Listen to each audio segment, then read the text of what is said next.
Yo guys, welcome back to LeadFoot TV. So today I have bought another shit box for my birthday.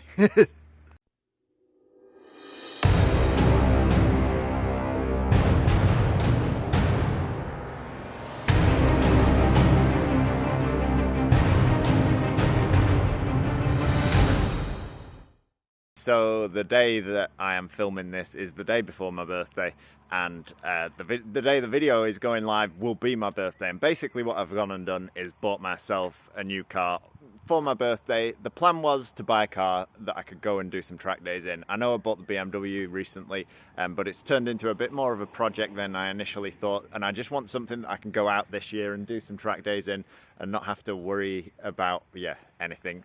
So I went and bought this, which is a Suzuki Ignis Sport.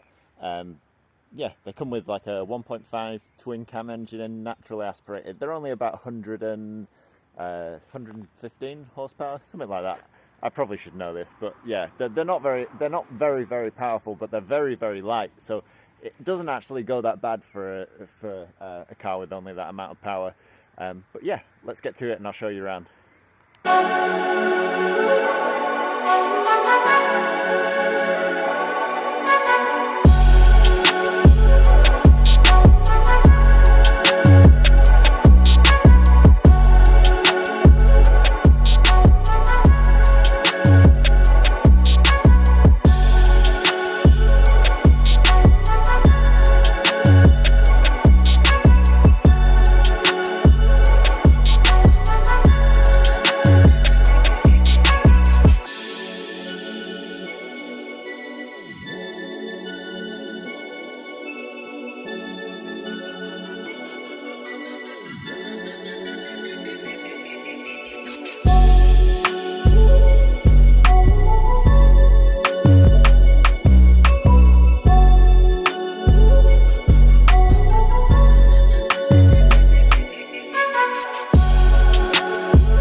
So here it is. It's a Suzuki Ignis Sport, and I bought it, like I said, I bought it to do track days in. And the reason I bought this car was because actually when I bought it, it was already ready to go.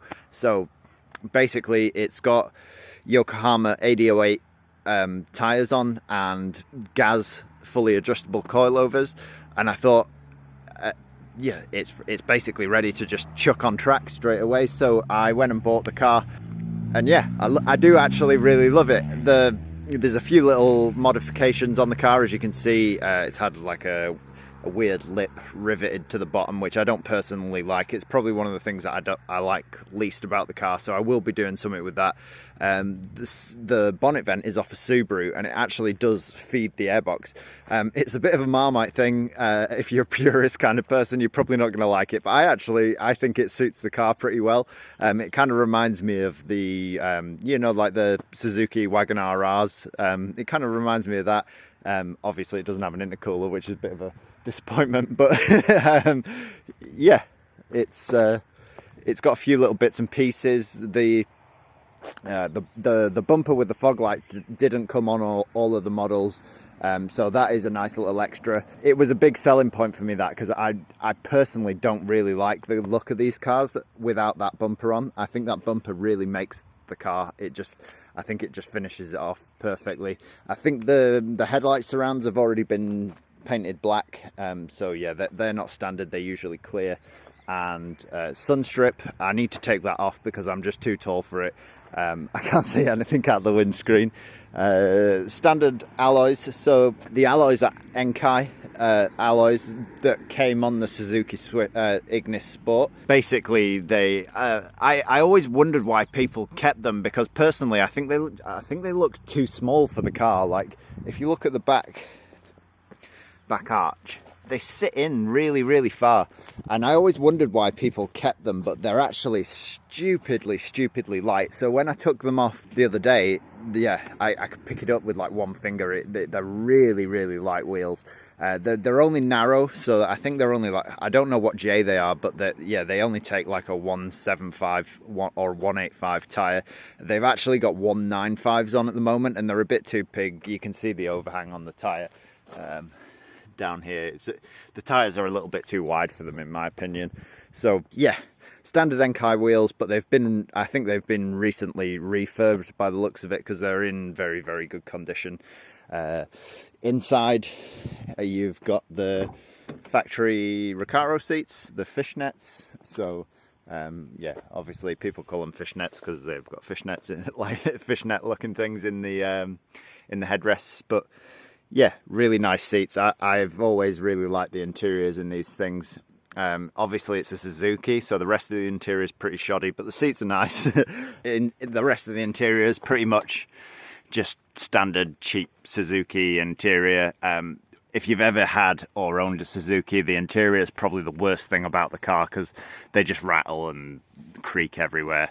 Yeah, you've got this like cheap looking false carbon fibre. It's a nice place to be. It's actually quite well designed though. Like you've got the cup holders on the side, which is a nice little extra for Japanese cars, because most Japanese cars don't come with cup holders. But yeah, it's quite a well thought out interior. Just not a very well executed interior, so the plastics are just dead cheap and everything rattles a little bit. It probably doesn't help that the car's suspension is way too hard at the moment, but yeah, nice little extra. I've got power folding mirrors on it. Correct me if I'm wrong, but I think they might have only been on the Japanese ones, but either way, power folding mirrors. On the back, it's pretty much stock, apart from the spoiler has been tilted upwards a little bit. So I quite like the little spoiler tilt on it. It just makes it look a little bit more aggressive. The exhaust, I think it's just a back box. I haven't actually crawled under it to have a proper look, but it's a 5 Ziegen or 5 Ziegen. Quite a nice little exhaust. It's not very loud, which is nice when you're driving around. It's not like deafening. It's quite, yeah, quite a nice subtle exhaust, and it sounds nice when you put your foot down, but actually when you're driving you wouldn't even be able to tell that you've got an aftermarket exhaust on it. Under the bonnet we've got the standard 1.5 twin cam M15A engine, which is, yeah, Suzuki engine, and they only put out just over 100 horsepower, but they're a nice little engine. And yeah, as you can see, there's not really been any modifications done under here other than the airbox has been chopped to fit the hood scoop. This all has not been very well executed, and I would like to do something with it to make it a little bit better, because actually I don't think that scoop's even going remotely near that airbox. We've got gas adjustable coilovers on, so we've got adjustable top mounts and stuff to adjust the camber. But yeah, it's all a bit stock under the bonnet, which is not too bad. There is a problem with the engine, which we'll get into when we take it out for a drive. I'll tell you what's wrong there. There's a few little niggles and problems that need sorting on it, as with everything that I buy. I bought this one thinking there was not going to be any problems with it, but actually it's turned out completely the opposite. So yeah, that's about everything to say. Let's go and jump in the car, take it out for a drive, and I'll talk you through all the issues that need sorting on it before we can go on a track day with it, and just basically discuss my plans for it.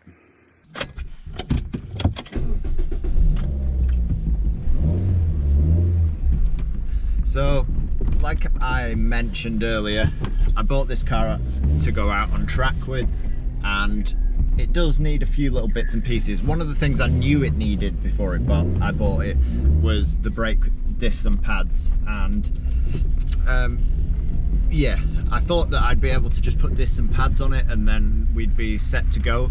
Unfortunately, it hasn't worked out like that.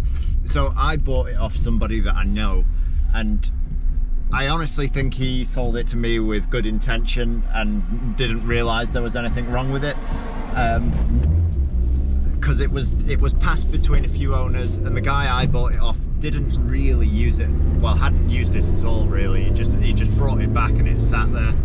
And I think with it being passed between a few owners, it's developed a few issues.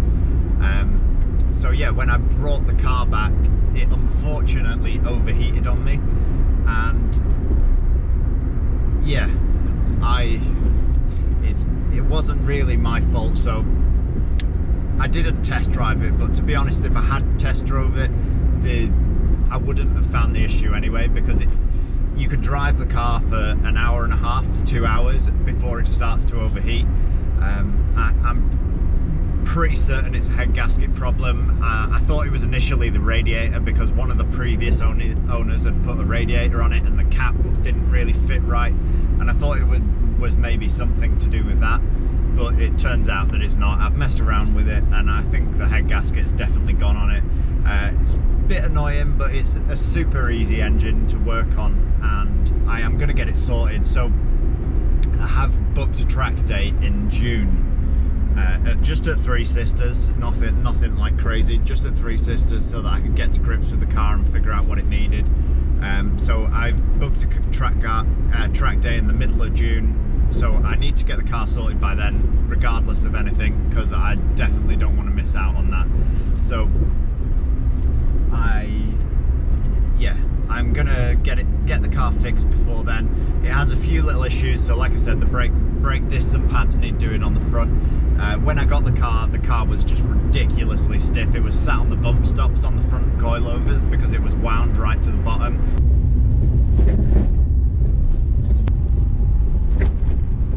I still haven't adjusted the rear ones, but I think that the rear ones need winding up quite a bit as well. The car's just way too low and there's no suspension travel in it, so it's just like, well, when I got it, it was understeering like mad because it was just hitting the bump stops mid-corner and it would just like veer off to the outside of the road. So I've wound the front coilovers up by about 3 inches on the not 3 inches in height, but like 3 inches on the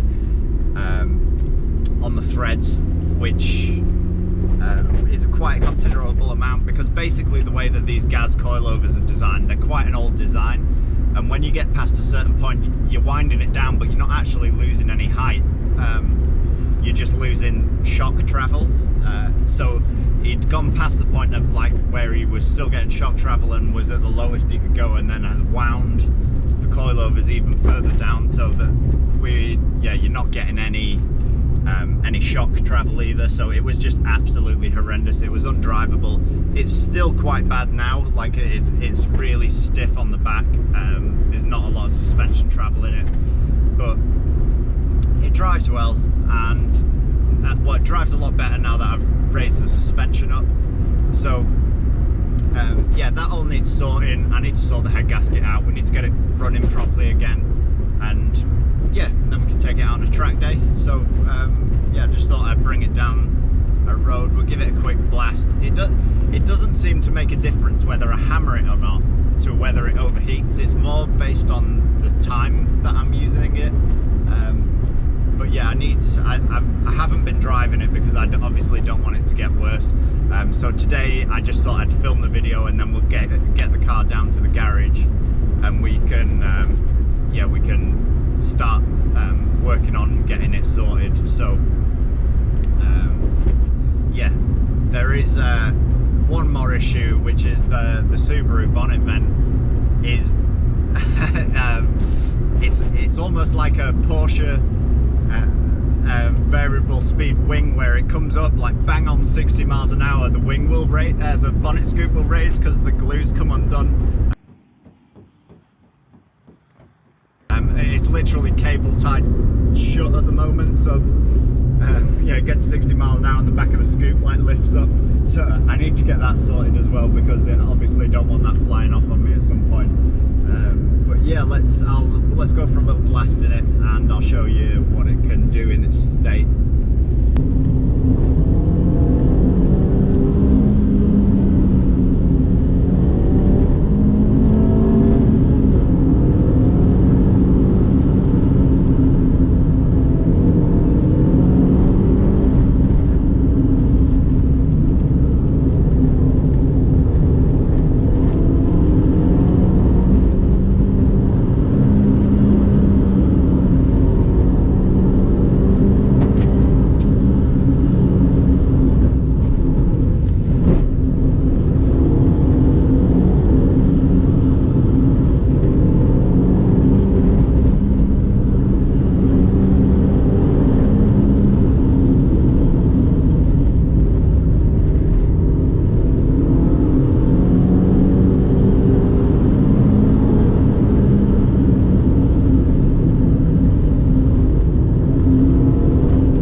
yeah, that's the Ignis. I'm really looking forward to getting this thing out on a track day because it handles really well.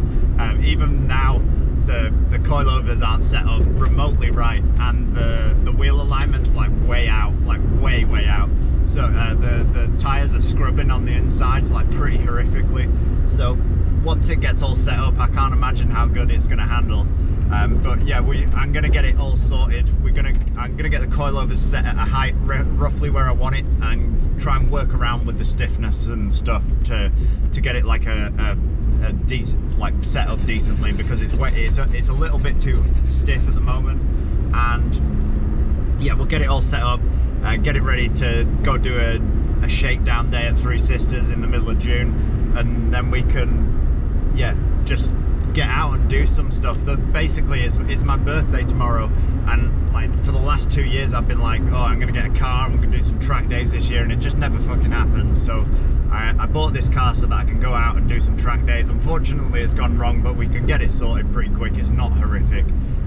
So I'm gonna make it my goal to get this car working properly in the next week or two so that we can get out on a track day. I really enjoy filming the videos when I'm doing track days and stuff, and I just don't do it enough. So yeah, as a little bit of a birthday present to myself, I bought me this headache and yeah, it should be pretty cool once it's all sorted.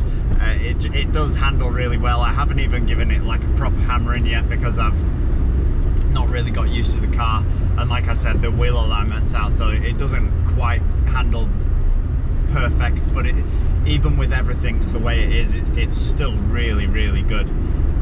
But yeah, I'm looking forward to it, and we're gonna get it sorted. I'm gonna make it my mission to I want to get it running next weekend if possible. So I will keep you updated. We're gonna hammer this one out, and I'm not gonna piss around with it like I normally do. So yeah, hope you've enjoyed the video, hope you like the Ignis, and looking forward to some track day videos, and I will catch you in the next one. Peace out.